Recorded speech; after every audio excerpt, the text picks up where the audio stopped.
11 सुरभि और सचिन की बातें। सुरभि ने अपने कमरे में स्टडी रूम के अंदर ही किचन की छोटी मोटी जरूरतों के इंतजाम के बारे में बताया। ओह अच्छा, ये तो बढ़िया है। किचन में खटपट से घर वाले भी डिस्टर्ब होंगे, पर सुरभि ये 12 से 3 के बीच कमरे से बाहर न निकलने का क्या राज है? सचिन ने सवाल किया। जी, बताती हूँ। सुरभि मुझे सब कुछ सच बताना जितना भी तुम्हें पता हो। सचिन ने कहा। मैंने बताया जैसे आपको कि जब से मैंने मम्मी पापा से अलग अपने कमरे में सोना शुरू किया है तब से हर रात सोने से पहले मम्मी रोज यही एक बात दोहराती थी और पापा ने भी मुझे हमेशा उनकी बात मानने को ही कहा है। हमारे घर 11:30 तक सब कोई अपने कमरे में चला जाता है किसी भी हाल में। यही एक वजह है कि मैंने कभी रात में अपने परिवार के साथ बैठकर मूवी देखना हुआ या बातें करना ये सब कभी नहीं की है।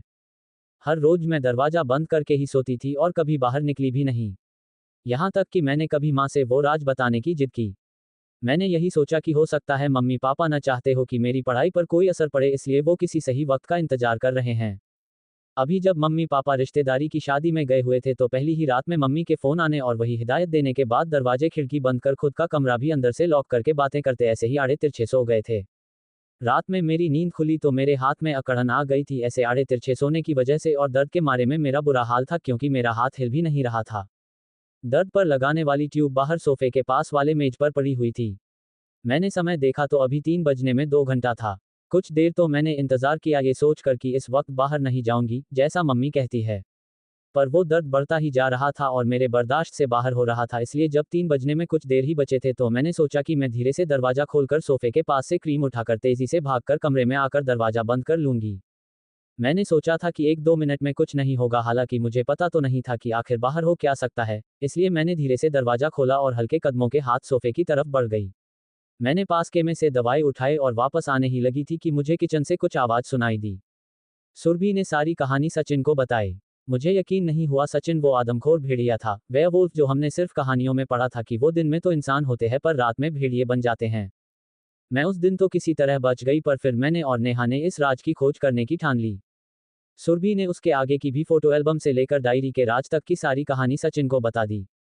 क्या इतना सब कुछ होता रहा और तुम दोनों ने किसी को बताना जरूरी नहीं समझा? सुरभि नेहा तो समझदार नहीं, पर आप तो समझदार हैं, फिर आप ऐसे कैसे कर सकती है? मैंने सोचा था कि कुछ रिस्क नहीं लेंगे, बस राज खोजेंगे वो भी दिन में, सुरभि ने सफाई पेश की। पर सुरभि ये खतरे से खाली नहीं है, आपको कुछ हो जाता तो मेरा क्या होता? सचिन के जुबान पर सच्चाई आ गई। सुरभि ने अपनी गर्दन नीचे कर ली। अभी अभी सचिन ने क्या बोला था ये सोचकर वो खुद हड़बड़ा गया। मेरा मतलब है आप दोनों को कुछ हो जाता तो? उसने बात संभालने की कोशिश की। थोड़ी देर की शांति के बाद अचानक से सचिन ने सवाल दागा। तो अब आगे क्या करना है सुरभि? उद्धरण चिन्ह। आगे का मैंने कुछ भी नहीं सोचा है, मुझे वो पहेली ही समझ नहीं आ रही, इसलिए मैं कुछ कर नहीं पा रही, सुरभि ने परेशानी व्यक्त की। देखो मैं तुम्हारे साथ हूँ हमेशा। जो भी होगा हम साथ में झेलेंगे, लड़ेंगे, पर साथ नहीं छोड़ूंगा तुम्हारा, ये मेरा वादा है। सचिन ने सुरभि का हाथ थामकर उसे हिम्मत दी। पर सचिन, इसमें आपको और आपकी जान को खतरा है, आप इससे दूर रहिए, कई सब कुछ खुद करूंगी। सुरभि ने कहा। हाँ, बात तो ठीक कही है तुमने। मुझे और मेरी जान दोनों को खतरा है, इसलिए तो अपनी जान को अकेला नहीं छोड़ सकता हूँ। सचिन ने जान शब्द पर बल देते हुए कहा तो सुरभि का चेहरा शर्म से लाल हो गया। बात खत्म सुरभि, मैं तुम्हारी मदद करूंगा, हम मिलकर इस राज का पता लगाएंगे। मुझसे जो कुछ भी बन पड़ेगा सब कुछ करूंगा। सचिन ने उसकी आंखों में देखते हुए अपना फैसला सुनाया। अच्छा, अब काफी रात हो गई है। रात क्या, अब तो सुबह होने वाली है, आप सो जाए कुछ देर। सुरभि बोली। आप भी सो जाए, ज्यादा कुछ सोचने की जरूरत नहीं। मुझे पता है जल्दी ही राज खोज लेंगी आप। सचिन ने उसे एक बार फिर से हिम्मत दी। दोनों ने एक दूसरे को गुड नाइट बोला और सचिन जाकर सोफे पर लेट गया। सुरभि ने लाइट बंद की और बेड पर लेट गई। कुछ ही देर में सचिन सो गया था। सुरभि ने उठकर देखा तो उसे एसी के कारण ठंड लग रही थी। सुरभि ने अलमारी से एक चादर निकली और सचिन को उड़ा दी। फिर खुद बेड पर जाकर एसी का तापमान सही किया और खुद भी सोने की कोशिश करने लगी। कुछ ही देर में सुरभि भी सपनों की दुनिया में थी। कमरे में कुछ तो है। सुबह सचिन की नींद खुली तो सुरभि और नेहा दोनों अभी सोए हुए थे। सुरभि के हाथों पर नेहा अपना सिर रखकर एक बच्चे को तरह उससे चिपटकर सोई हुई थी। उन दोनों को देखकर सचिन मुस्कुरा दिया।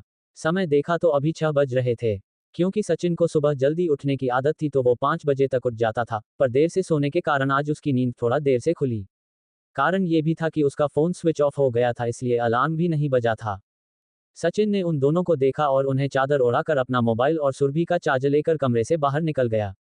बाहर हॉल में जाकर उसने अपना फोन चार्ज पर लगाया और बालकनी में जाकर अपने आदत के अनुसार सूर्य नमस्कार करने लगा। वो सूर्य नमस्कार करके पलटा ही था कि सुरभि एक हाथ में टॉवल और दूसरे हाथ में ग्रीन टी लेकर खड़ी थी। मुझे पता है, आप सुबह जल्दी उठते हैं और सुबह की एक्सरसाइज के बाद आपको ग्रीन टी चाहिए होती है, सुरभि बोली।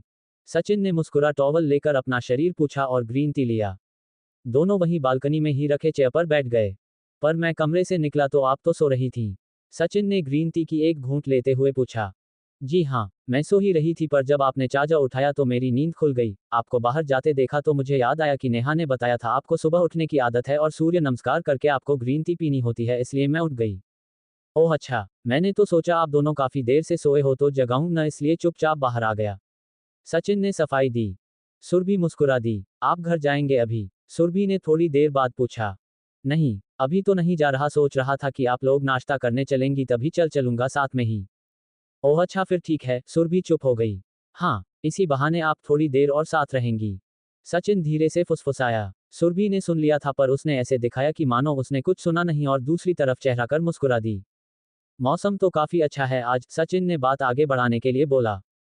हाँ, मैं तो काफी साल बाद इतनी सुबह उठी हूँ, सच में काफी खूबसूरत मौसम है, सुरभि ने मुस्कुराकर कहा। जी मैं तो इसी मौसम और उगते सूरज को देखने का आदी हूँ, बस अब इस रोशनी को भी रोज सुबह देखना चाहता हूँ, सचिन ने दिल की बात जुबां पर ला दी। सुरभि बिना जवाब दिए मुस्कुराकर अंदर भाग गई। सुरभि अंदर जाकर नहाए और बाहर आकर पूजा की। प्रसाद और आरती लाकर सचिन को दी तो उसने पहले हाथ मुंह धोने को कहा और सुरभि को इंतजार करने का कहकर बाथरूम में भाग गया। जल्दी से हाथ मुंह धोकर आया, चूंकि अभी नहा तो सकता नहीं था इसलिए हाथ मुंह धोकर ही आरती ली और प्रसाद ग्रहण किया।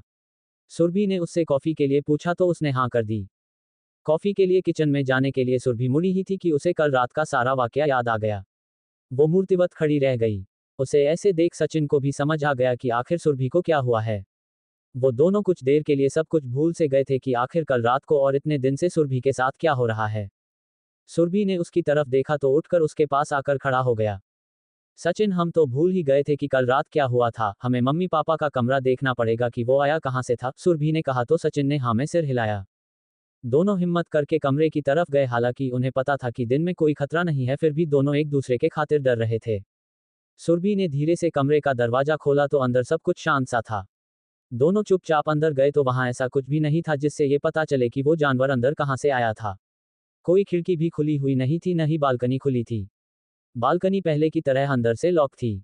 सुरभि, मैं सच कह रहा हूं, वो यहीं से बाहर गया था, कमरे का दरवाजा उसी ने खोला था। सचिन ने वहां से कुछ भी सबूत न मिलने पर अपनी सफाई पेश की। उसने सोचा कि सुरभि को लगेगा कि उसने उससे झूठ बोला है और खुद ही कमरे के बाहर निकला था।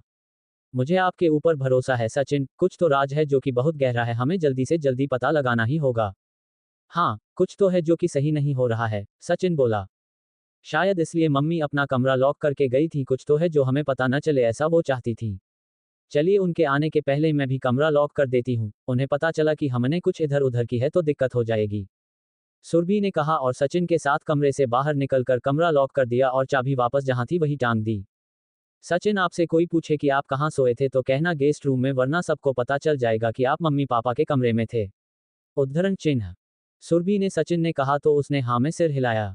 दोनों बाहर आकर हॉल में बैठे ही थे कि नेहा उठकर कमरे से बाहर आई। ओहो, समय बिताया जा रहा है एक दूसरे के साथ, हाँ, नेहा ने दोनों को छेड़ा। चुप कर और इधर आ, मेरी बात सुन। उन दोनों को शांत देख नेहा भी शांति से उनके पास बैठ गई। सुरभि ने उसे कमरे का सब कुछ बताया और उसे भी कहा कि सचिन के सोने के बारे में कोई पूछे तो वो गेस्ट रूम ही बताए। पर भैया कहाँ सोए थे ये कौन और क्यों पूछेगा, नेहा ने सवाल किया।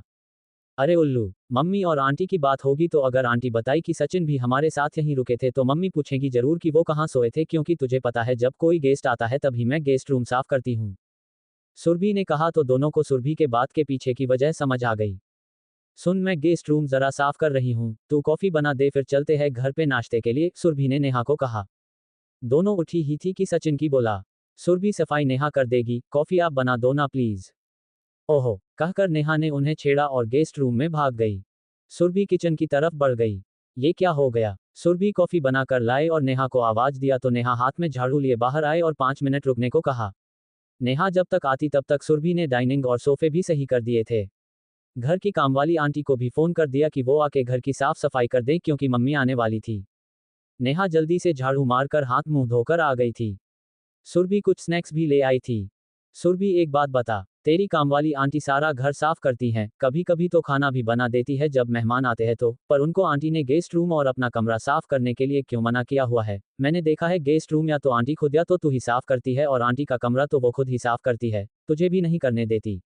नेहा ने बहुत ही सोच में डाल देने वाला सवाल किया था।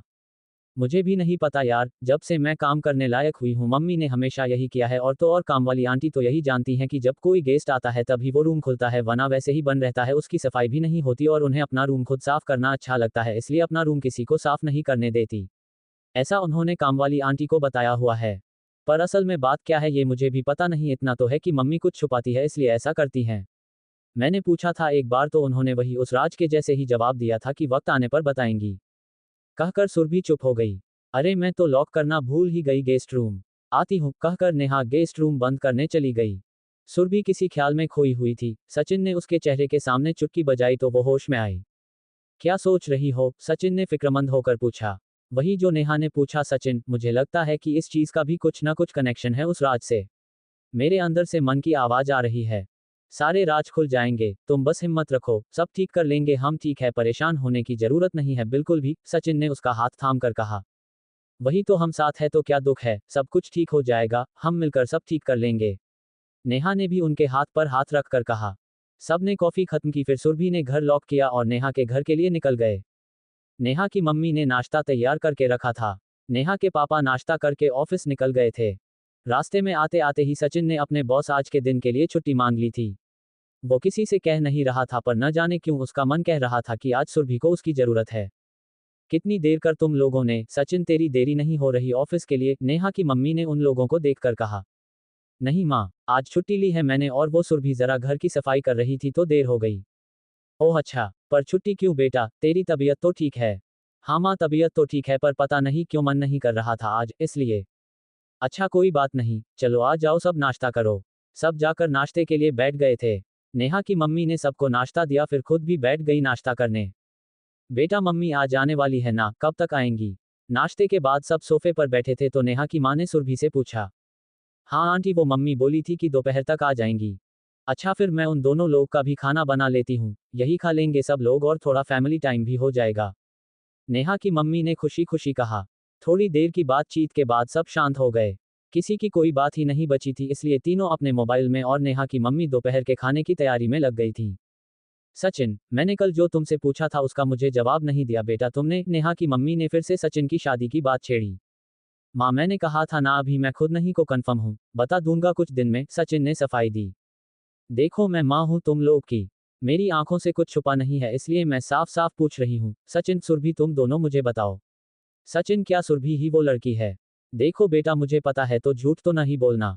और बेटा सुरभि, तुम अगर तुम्हें सचिन पसंद हो तो भी बताओ, ना पसंद हो तो भी बताओ, तुम पे कोई जबरदस्ती नहीं है। तो अब मुझे बताओ, क्या तुम दोनों एक दूसरे के जीवन साथी बनने को तैयार हो? नेहा की माँ ने साफ साफ बात कही तो दोनों को समझ ही नहीं आया कि वो क्या बोले। सचिन बोल, अब देख अगर नहीं बोलेगा तो मैं सुरभि के लिए अपने बहन के बेटे का रिश्ता ले आऊंगी, उन्होंने फिर से पूछा।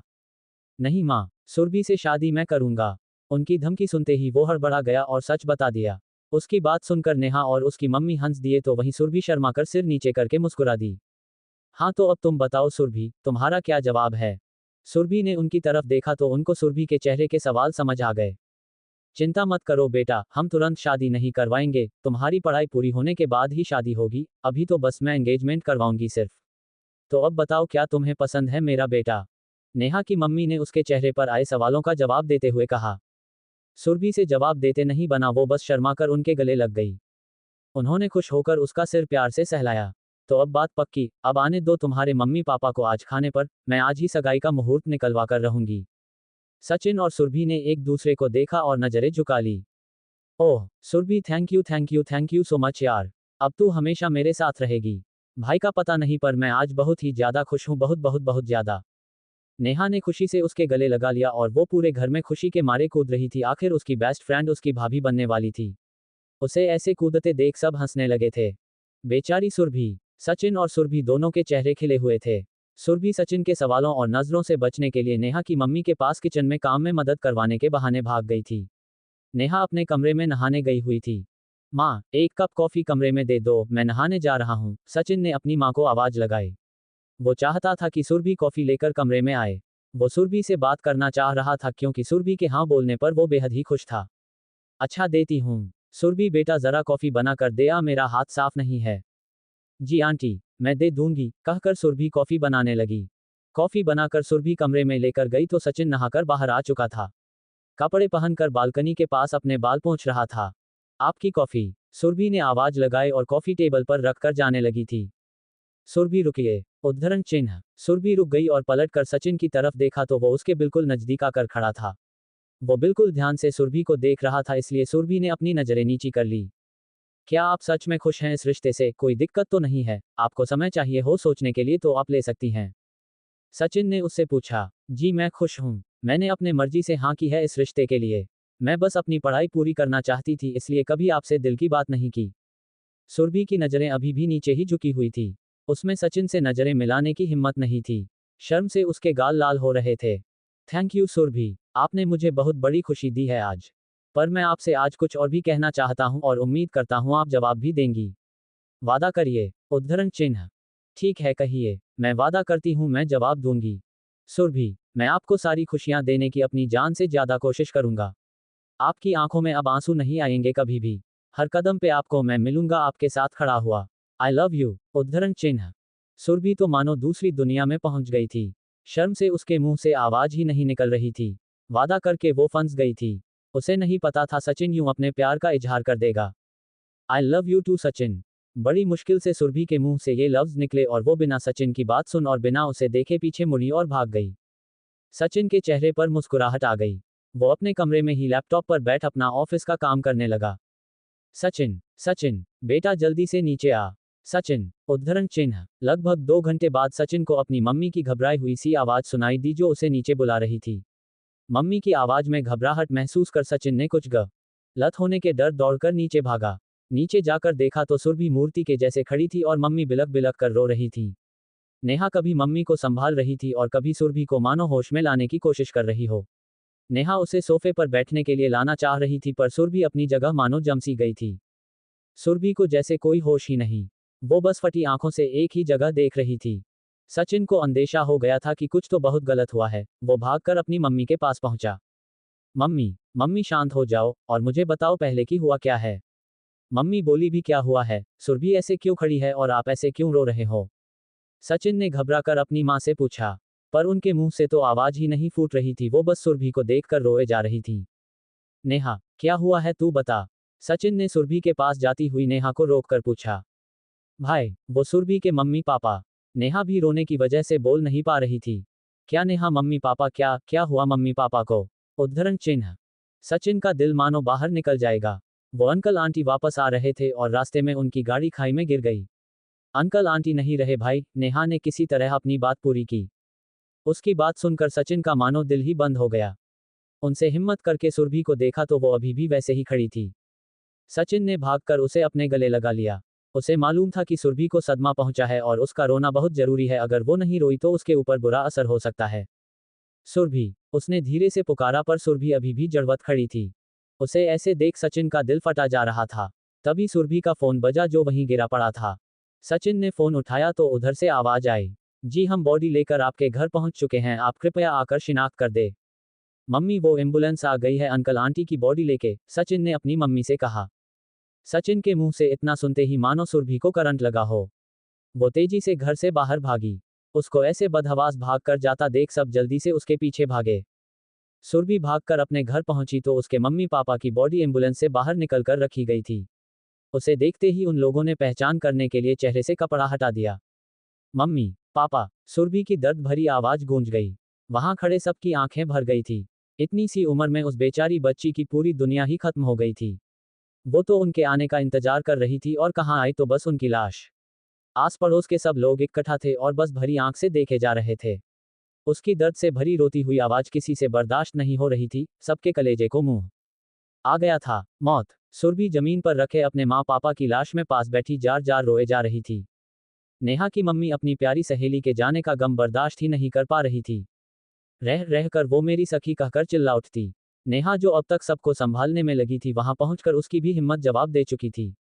अपने आंटी अंकल को ऐसे देखकर, जिन्होंने कभी सुरभि और उसके में फर्क नहीं किया था, उन्हें ऐसे देखकर उसका होश ही खो गया था।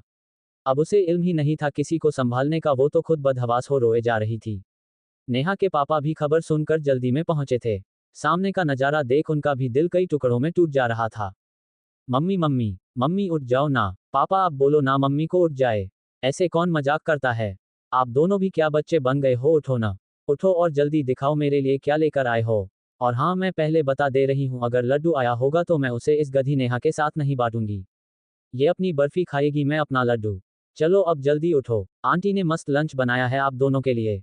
आज हम फैमिली टाइम स्पेंड करेंगे। देखो पापा, आज तो अंकल भी आ गए हैं टाइम से। सुरभि बदहवास सी पागलों की तरह अपनी मम्मी पापा के शरीर को झिझोड़कर उठने को बोले जा रही थी। सचिन दूर खड़ा बस रोए जा रहा था। शायद इसी का एहसास उसे सुबह से हो रहा था कि सुरभि को आज उसकी जरूरत है। उसके आंसू ही थमने का नाम नहीं ले रहे थे। सुरभि को ऐसे देखकर उसे लग रहा था मानो उसके दिल पर कोई चीरा लगा रहा हो, पर जब उससे सुरभि का ये दर्द बर्दाश्त नहीं हुआ तो वो भाग कर आया और उसे खींचकर अपने गले लगा लिया। सचिन देखिए ना मम्मी पापा को, ये लोग उठ ही नहीं रहे। ऐसे कोई मजाक करता है क्या सचिन? आप ही समझाए न इनको। सुरभि ने सचिन से अलग होकर उसका हाथ पकड़कर कहा। सुरभि मेरी बात सुनिए, शांत हो जाओ। उद्धरण चिन्ह। अच्छा अब मैं समझी। जानते हैं सचिन, पक्का ये लोग मेरे लिए कुछ लाना भूल गए हैं, इसलिए ऐसे कर रहे ताकि मैं फिर इनसे गुस्सा ना हो जाऊं। सचिन से सुरभि बस बोले जा रही थी। अच्छा ठीक है, चलिए माफ किया आप लोगों को। कोई बात नहीं, चलिए अब उठ जाए, मैं गुस्सा नहीं करूंगी। देखिए आपके मजाक की वजह से सब कितने परेशान हो गए हैं। सुरभि वापस अपने मम्मी पापा की तरफ मुड़ी और बोलने लगी। सुरभि, सुरभि। सचिन ने उसे पकड़कर तेज से झिंझोड़ा। सुरभि एकदम शांत हो गई और रुआंसी आंखों से सचिन को देखने लगी।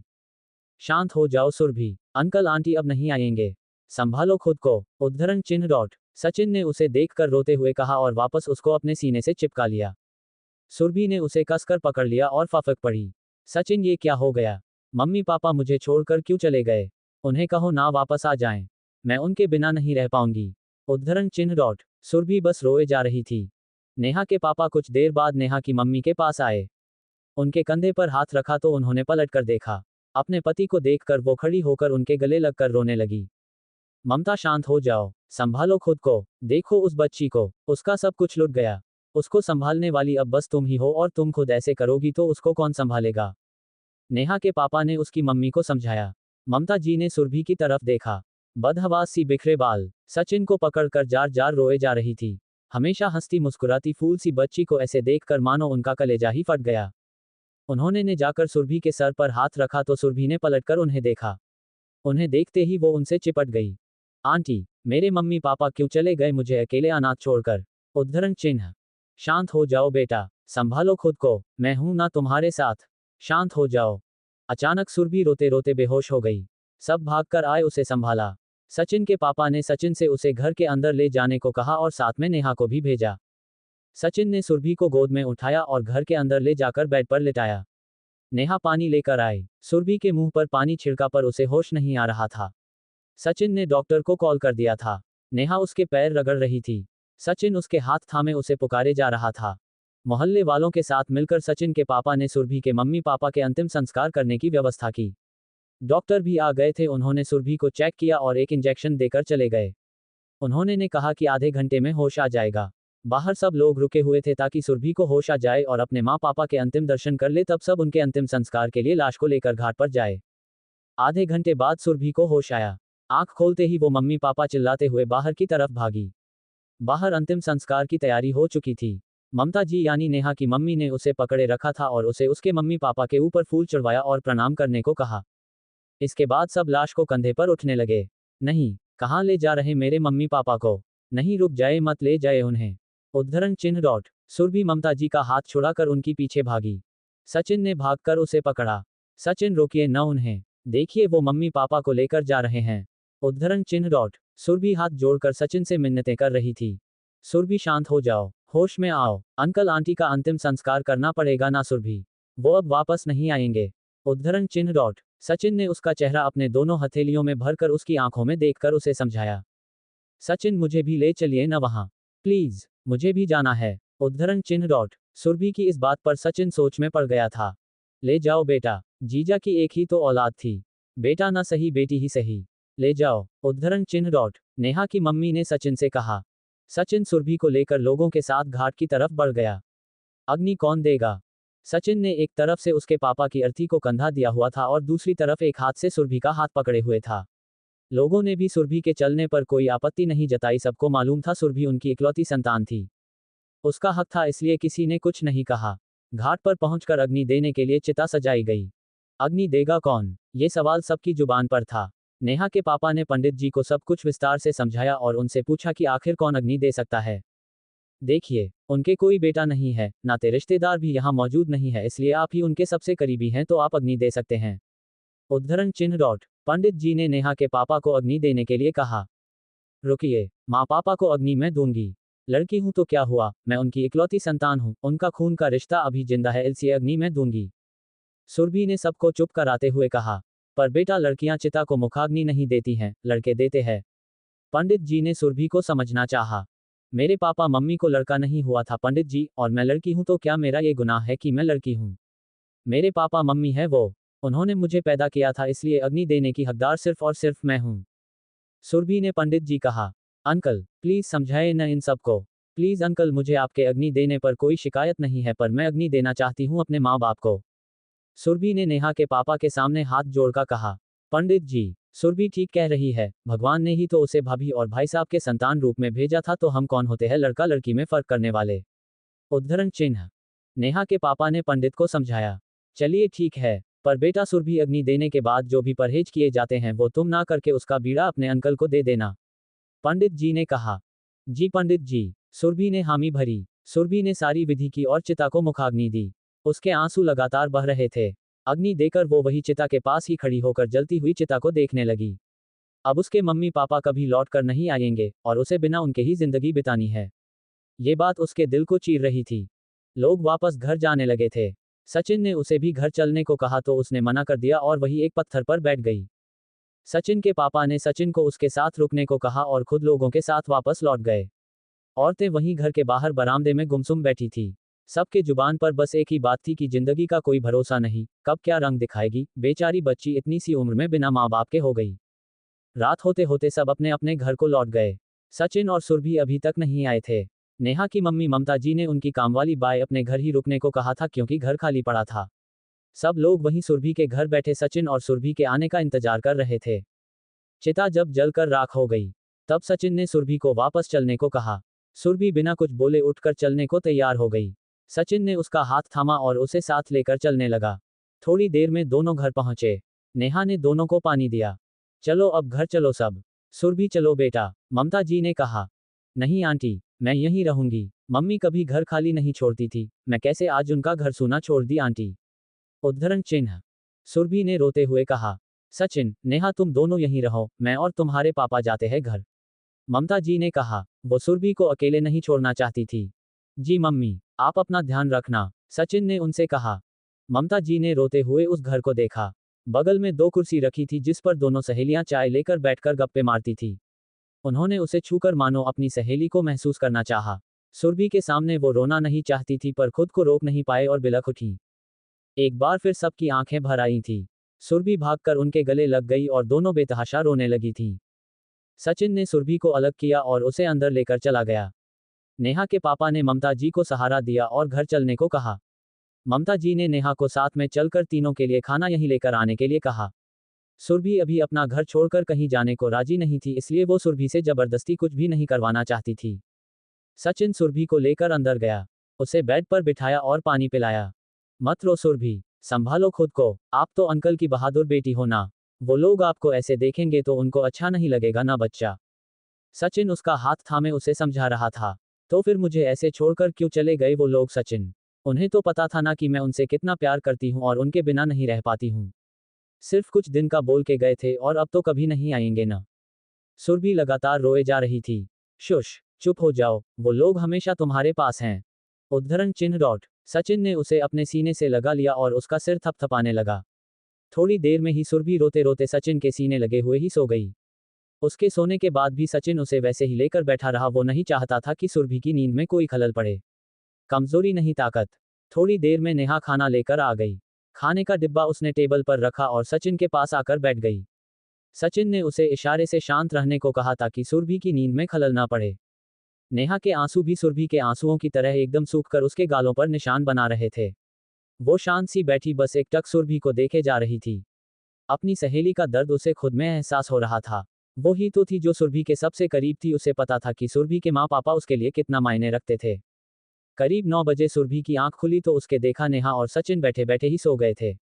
सचिन ने अपने हाथ से उसके हाथों को जकड़ के पकड़ा हुआ था, जैसे लग रहा था कि सुरभि कहीं भाग जाएगी। सुरभि के हिलने से दोनों तुरंत जग गए। सुरभि उठकर बाथरूम में चली गई। उसने हाथ मुंह धोया और फिर वापस आकर शांति से बैठ गई। नेहा तीनों का खाना निकल लाई थी। सुरभि चलो खाना खा लो। मेरा मन नहीं नेहा, तुम दोनों खा लो, मुझे भूख नहीं है। सुरभि चुपचाप यहाँ आके बैठो और खाना खाओ। बिना किसी किंतु परंतु के सचिन ने सख्ती से कहा।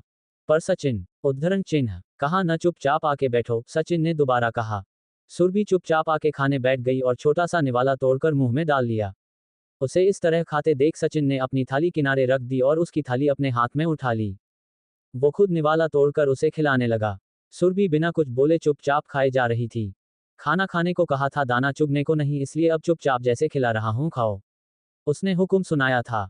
उसे पूरा खाना खिलाने के बाद सचिन ने उसका मुंह और हाथ धुलने भेज दिया और खुद खाने लगा, पर 2 निवाले से ज्यादा उसके गले के नीचे नहीं उतरे। चुपचाप उसने थाली ले जाकर किचन में रख दी। नेहा ने भी मुश्किल से खत्म किया और थाली लेकर किचन में चली गई और किचन में पड़े बर्तन साफ करने लगी। सुरभि हाथ मुंह धुल कर आए और सचिन से थोड़ी दूरी पर बैठ गई। इधर आओ, यहाँ बैठो, सचिन ने उसे बुलाया। सुरभि आकर सचिन के सामने बैठ गई। आई एम सॉरी सुरभि, मैंने आपसे इस तरह से बात की, पर मुझे आपको किसी भी तरह खाना खिलाना था, वरना आपको और कमजोरी आ जाती।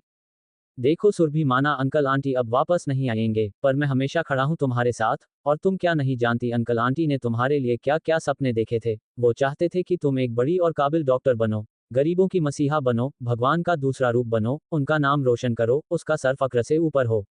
क्या नहीं जानती तुम ये सब? जानती हो ना, कितनी उम्मीदें थी अंकल आंटी को तुमसे। और तुम क्या कर रही हो? ऐसे उम्मीदें पूरी होंगी, ऐसे पूरे होंगे कि तुम हर आधे घंटे में बेहोश होती रहोगी। तब हिम्मत लाओ सुरभि, खुद को संभालो बच्चा। अब जो चले गए वो नहीं आएंगे, तुम्हें खुद को संभालना पड़ेगा। तुम्हें अभी बहुत कुछ करना है जिंदगी में। तुम ऐसे रहोगी तो जहां भी अंकल आंटी होंगे क्या दुखी नहीं होंगे ऐसे देख के? तुम चाहती हो कि मरने के बाद भी उनकी आत्मा को शांति न मिले। मैं जानता हूं सुरभि, वो माँ बाप थे तुम्हारे। बहुत कठिन है जीना और खुद को संभालना, पर धीरे धीरे कोशिश करो। कौन कह रहा कि उन्हें भूल जाओ? ना, बिल्कुल नहीं। बस उन्हें अपनी कमजोरी नहीं, अपनी ताकत बनाओ। महसूस करो वो अभी भी तुम्हारे आसपास ही है, तुम्हें देख रहे। ताकत बनाओ उन्हें और उनके सपने पूरे करो। उन्हें हमेशा याद करो, पर खुद कमजोर न बनो, समझी? सचिन ने उसे अपने सामने बैठाकर उसका हाथ थामकर उसे बहुत देर तक समझाया। नेहा बर्तन धुलकर आई तो दोनों को ऐसे देखकर दरवाजे पर ही खड़ी हो गई। सुरभि की आंखों से बस आंसू बह रहे थे। सचिन की बात खत्म हुई तो उसने सर उठाकर सचिन को देखा और हाँ में सिर हिलाया। सचिन ने उसे अपने सीने से लगा लिया। दरवाजे के पास खड़ी नेहा ये सब देखकर भावुक हो गई तो वो भी भागकर दोनों के गले लग गई। सचिन ने उसे भी अपने गले लगा लिया। थोड़ी देर बाद तीनों अलग हुए तो सुरभि ने घड़ी में समय देखा। 11 बज गए थे। नेहा, चलो दरवाजे खिड़की बंद कर ले और फिर कमरा भी बंद करना पड़ेगा। आज मम्मी नहीं याद दिलाएंगी कि दरवाजा बंद कर लेना बेटा और बाहर मत निकलना किसी कीमत पर। कहते हुए सुरभि की आंख भर आई, जिसे उसने पोंछ लिया और मुस्कुरा उठी। सचिन ने उसका गाल थपथपाया और उठकर गेस्ट रूम में सोने जाने लगा। आप यहीं सो जाए इसी कमरे में, मैं आपको किसी दूसरे कमरे में अकेले नहीं सोने दूंगी। उद्धरण चिन्ह। सुरभि ने एकदम से कहा। कोई बात नहीं सुरभि, कुछ नहीं होगा, गेस्ट रूम में सोऊंगा मैं। नहीं नहीं सचिन प्लीज, आप कहीं नहीं जाएंगे, मेरे पास और कुछ नहीं बचा है अब, आपको कुछ हो गया तो मैं क्या करूंगी फिर? मैं खतरा नहीं मोल ले सकती। सही कह रही है वो भैया, और जब उसे इतना डर लग रहा तो मत जाओ, यहीं सो जाओ। नेहा ने भी सुरभि का साथ दिया। अच्छा ठीक है, मैं गेस्ट रूम से बिस्तर ले आता हूँ, यहीं नीचे बिछा लूंगा, वरना मैडम सोफे पे सोने पहुंच जाएंगी।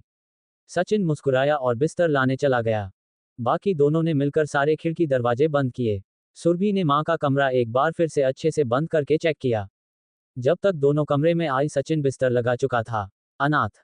सुरभि सारे खिड़की दरवाजे बंद कर कमरे में अपना फोन लेकर दरवाजे के पास खड़ी थी।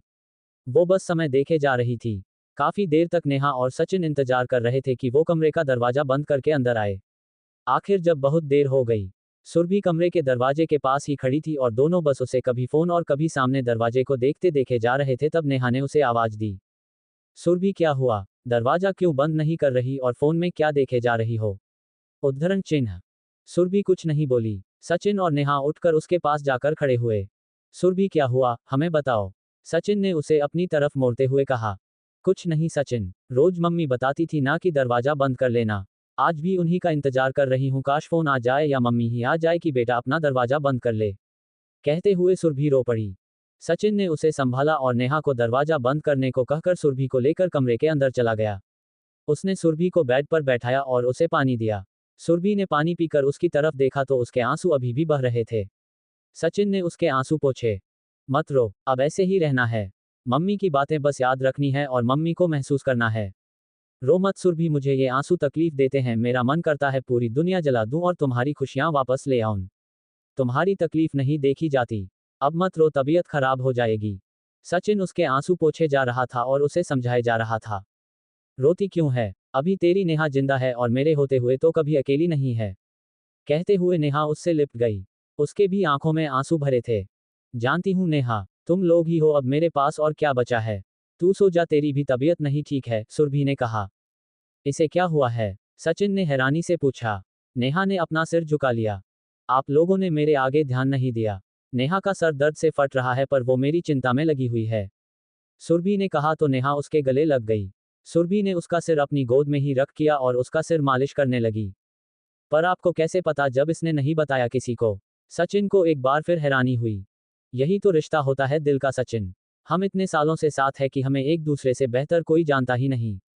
ध्यान से देखिए इसका चेहरा कितना लाल हुआ है और आंखें कितनी लाल हैं। जब इसे बहुत तेज सिर दर्द होता है जो इससे बर्दाश्त नहीं होता तब ऐसे ही इसका पूरा मुंह लाल हो जाता है और साथ में इसकी आंखें भी। उद्धरण चिन्ह। ओह अच्छा, दवा खा ले नेहा, मैं ले आऊं बच्चा, मुझे बताया होता इतना दर्द क्यों सह रही, रुक जा मेरे पास है दवा। सचिन ने उसके चेहरे पर प्यार से हाथ फेरा और अपनी जेब से दवा निकाली और खाने को दी। नेहा ने दवा खाए और वापस से लेट गई। सुरभि ने सचिन ने लाइट बंद करने को कहा क्योंकि लाइट से नेहा को तकलीफ हो रही थी। टेबल लैंप जलाकर सचिन ने कमरे की लाइट बंद कर दी। वो नीचे जाकर अपने बिस्तर पर बैठा और फोन पर कुछ काम करने लगा। साथ ही उसने अपने बॉस से बताकर कि परिवार में अंकल आंटी की डेथ हो गई, उसने छुट्टी ले ली थी। सुरभि की आंखों में नींद नहीं थी। सचिन की बातों से उसे हिम्मत तो मिली ही पर फिर भी माँ पापा अब कभी लौट कर नहीं आएंगे ये ख्याल उसे चैन से रहने नहीं दे रहा था। सोच सोच कर वो सिहर उठती कि उसे अब बिना अपने माँ बाप के जीना पड़ेगा।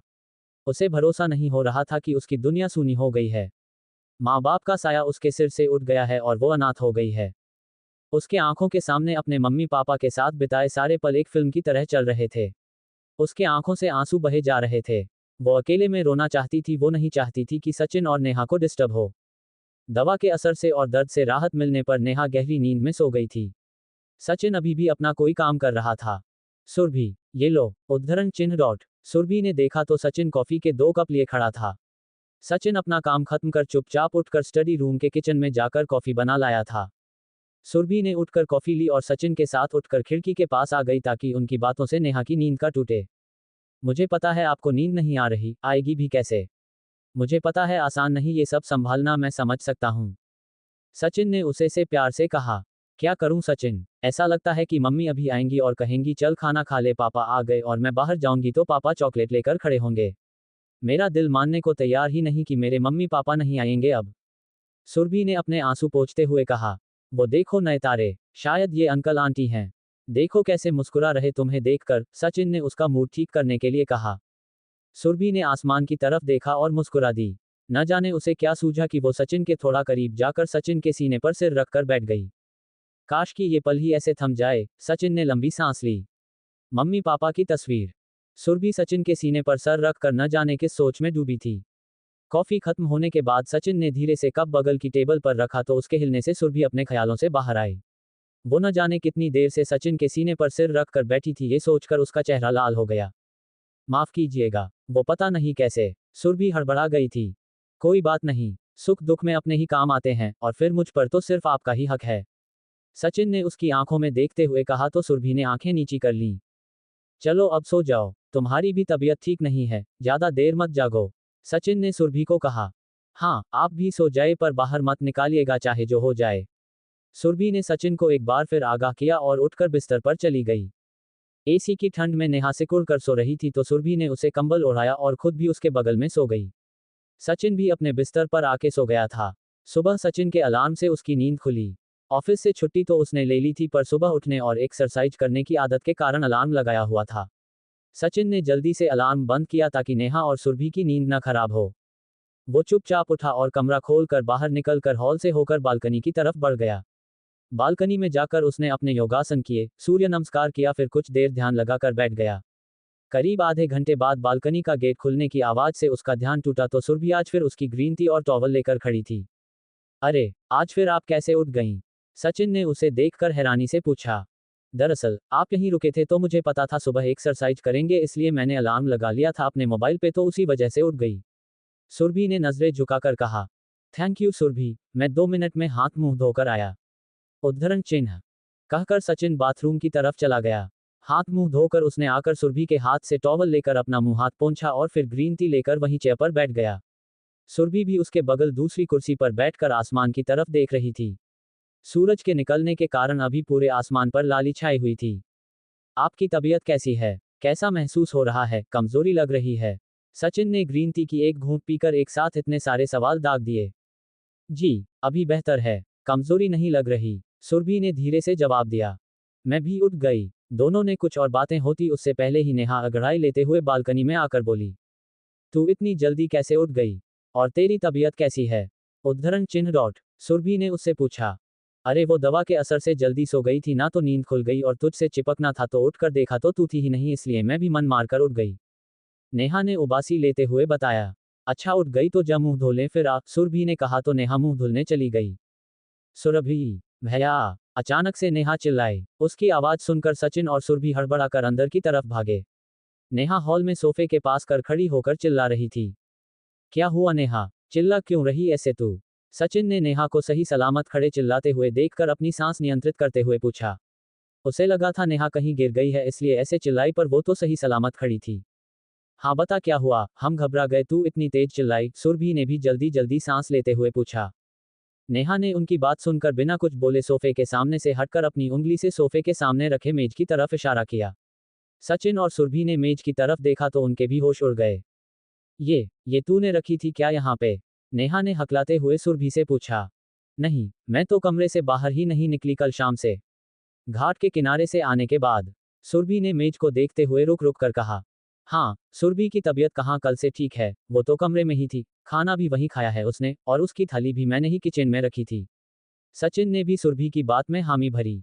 हाँ और जब हम रात में खिड़की दरवाजे बंद कर रहे थे तब तो ये यहाँ नहीं थी, तूने देखा तो था नेहा। इधर की खिड़की तो तूने ही बंद की थी। सुरभि ने नेहा की तरफ देखा। हाँ बात तो तू सही कह रही है, उस वक्त तो ऐसा कुछ नहीं था, मतलब ये हम में से किसी ने नहीं किया है तो फिर किसने किया? आखिरी वाक्य बोलते बोलते नेहा की आंखें डर से फैल गईं। उसने सुरभि और सचिन की तरफ देखा तो दोनों ने आंखों से ही हामी भरी। अचानक सुरभि को कुछ याद आया और वो भागकर अपने पापा मम्मी के कमरे के बाहर गई। उसने दरवाजा खोलने के लिए हाथ बढ़ाया तो दरवाजा खुला हुआ था, ये देखकर वो डर कर 2 कदम पीछे हो गई। हमने कल ही दरवाजा लॉक किया था और आज ये खुला कैसे है? सुरभि ने उन दोनों से कहा तो वो दोनों भी हैरान खड़े थे। अंदर चलकर देखते हैं क्या हुआ है, सचिन ने कहा और बिना किसी का जवाब सुने अंदर घुस गया। वो जानता है। सचिन के अंदर जाते ही सुरभि और नेहा भी भागकर अंदर गई। अंदर सब कुछ शांत था। सारी चीजें अपनी जगह पर थी, कुछ इधर उधर नहीं था। सचिन और बाकी दोनों बाहर आ गए और आकर चुपचाप सोफे पर बैठ गए। सुरभि, सचिन और नेहा तीनों मेज को ध्यान से देख रहे थे। दरअसल नेहा जब बाथरूम से मुंह धोकर टॉवल से पोंछते हुए आई तो उसने सोचा तौलिया बाहर बरामदे में सूखने को डाल दे फिर बालकनी में जाए। वो दरवाजे की तरफ बढ़ी थी कि उसकी नजर मेज पर पड़ी। मेज पर सुरभि के मम्मी पापा की एक तस्वीर जिसमें एक बच्चा भी था। अब ये कहना मुश्किल था कि वो बच्चा सुरभि थी या कोई और। वो तस्वीर मेज पर पड़ी थी और उसके किनारे कुछ गुलाब की पंखुड़ियां पड़ी हुई थीं। तस्वीर के शीशे पर कुछ निशान बने हुए थे जैसे ही कोई रोया हो और उसके आंसू उस तस्वीर पर गिरकर सूख गए हो। नेहा का दिल उसे देखकर दहल गया था। पहले उसने सोचा कि अगर ये सुरभि ने किया है और उसे याद भी नहीं कि उसने ऐसा किया है तो इसका मतलब था कि सुरभि गहरे सदमे में थी। इसलिए नेहा चिल्ला पड़ी थी। सुरभि अगर वो रात में आकर ये सब करके गया है तो उसका मतलब है वो पूरी तरह जानवर नहीं होता है। तुम्हें याद है जब तुमने और सचिन भैया ने गलती से उसे देखा था तो उसने आकर हमारे दरवाजे खटखटाए थे। मुझे लगता है कि वो हमसे कुछ कहना चाहता है। उद्धरण चिन्ह नेहा ने कुछ सोचते हुए कहा। बात तो तेरी ठीक है, पर अगर ऐसा है कि हमें उससे खतरा नहीं है तो मम्मी ऐसे मना क्यों करती कि मैं या कोई बाहर ना निकले? उद्धरण चिन्ह। सुरभि ने उसके मन का सवाल सामने रखा। देखो, इसके दो पहलू हो सकते हैं। एक तो ये कि वो पूरा जानवर ना हो, फिर भी मम्मी ने तुम्हें मना किया क्योंकि वो न चाहती हो कि तुम डर जाओ और दहशत में जियो, और या तो ये कि वो जानवर पूरी तरह से बन चुका है, बस कुछ है जो हमें नहीं पता है इसलिए हम समझ नहीं पा रहे। सचिन ने जितनी बात उसकी समझ में आई वो उन दोनों को समझाते हुए बताया। सुरभि ने मेज पर पड़ी फोटो उठाए और देखने लगी। ध्यान से देखने पर सुरभि की नज़र तस्वीर में नीचे लिखे फोटो खींचे गए साल पर पड़ी। वो तस्वीर 10 अप्रैल 1999 की थी। ये देखो, इस तस्वीर पर तारीख, महीना और साल लिखा हुआ है। ये 10 अप्रैल 1999 की फोटो है और मैं 22 अगस्त 1999 को पैदा हुई हूँ, और देखो मम्मी का पेट भी थोड़ा निकला हुआ लग रहा है। इसका मतलब तो ये हुआ कि मैं अभी मम्मी के पेट में हूँ और ये बच्चा मेरा भाई है। पर मैंने ये तस्वीर कभी मम्मी के कमरे में नहीं देखी। उद्धरण चिन्ह। कहते हुए सुरभि ने सचिन और नेहा की तरफ देखा। दोनों तस्वीर देखकर हैरान थे। इससे ये तो साबित हुआ कि तुम्हारा भाई ही ये तस्वीर लेकर आया था, और इसका मतलब उसे पता चला है कि मम्मी पापा अब नहीं रहे। सचिन ने कहा तो सुरभि का चेहरा अपने मम्मी पापा के न रहने की बात सुनकर फिर से उतर गया। पर इससे ये बात और साबित हो रही, और बहुत जरूरी है, इस तस्वीर का उसके पास होना, इसका मतलब कि वो जानता है कि उसकी कोई और बहन भी है। उद्धरण चिन्ह। नेहा के कहते ही सचिन और सुरभि धक से रह गए। हाँ, ये तो हमने सोचा ही नहीं। इसका मतलब ये भी हो सकता है कि वो जानता हो कि उसकी बहन सुरभि ही है और इसलिए वो दरवाजा खटखटा रहा था, शायद कि वो सुरभि से कुछ कहना चाहता हो। सचिन ने कहा, हमें कुछ भी रिस्क लेने से पहले उस दूसरी डायरी का पता लगाना होगा। हम बिना मम्मी की पूरी बात जाने उस पर भरोसा करके उसके सामने नहीं जा सकते। जैसा भी हो है तो वो जानवर ही, और वो भी आदमखोर। सुरभि ने अपनी भावनाएं जब्त करके सख्त होकर कहा। हाँ, हमें डायरी का पता लगाना पड़ेगा, पर वो पहेली हम सुलझा ही नहीं पा रहे, नेहा ने सर पर हाथ रखते हुए कहा। अभी कोई कुछ और बोलता कि उससे पहले ही सचिन का फोन बजने लगा। सचिन की मम्मी कॉल कर रही थी तो सचिन कॉल उठाकर बालकनी में चला गया। बेटा, कैसी है सुरभि? तुम लोग उठ गए क्या? उद्धरण चिन्ह डॉट। ममता जी ने पूछा। हाँ माँ, हम सब उठ गए हैं और सुरभि भी ठीक है, बस हम बैठे थे ऐसे ही, सचिन ने जवाब दिया। ठीक है बेटा, बस यही पूछ रही थी कि उठ गए हो तुम लोग तो मैं और तुम्हारे पापा आते हैं नाश्ता लेके। बेचारी बच्ची मेरी, उसे मैं अकेला नहीं छोड़ सकती, ममता जी ने कहा। ठीक है माँ, आप आ जाओ, और मैंने भी ऑफिस से छुट्टी ले ली है, मैं सुरभि को ऐसे नहीं छोड़कर जा पाऊंगा, सचिन ने कहा। ठीक है बेटा। उद्धरण चिन्ह। फोन कट गया। सचिन वापस आकर उन लोगों के पास बैठ गया। दोनों परेशान सी बैठी थीं। माँ और पापा आ रहे हैं, उन्हें इस बात की खबर न लगे वरना वो हमें कुछ भी करने नहीं देंगे। नेहा, तू ये सब साफ कर जल्दी, सचिन ने कहा। नेहा ने सारे फूल हटाए और सुरभि ने तस्वीर ले जाकर अपने अलमारी में रख दी। उसके बाद सुरभि नहाने चली गई थी। सुरभि नहाकर आई तब तक नेहा के पापा और मम्मी आ चुके थे। नेहा की मम्मी सचिन और नेहा का कपड़ा लेकर आई थी और दोनों को देकर नहाकर आने को बोला। दोनों अपने अपने कपड़े लेकर नहाने चले गए। सुरभि कमरे से बाहर आई तो ममता जी को देखकर भावुक हो गई और भागकर उसके गले लग गई और अब तक के रोके हुए सारे आंसू बाहर आने लगे।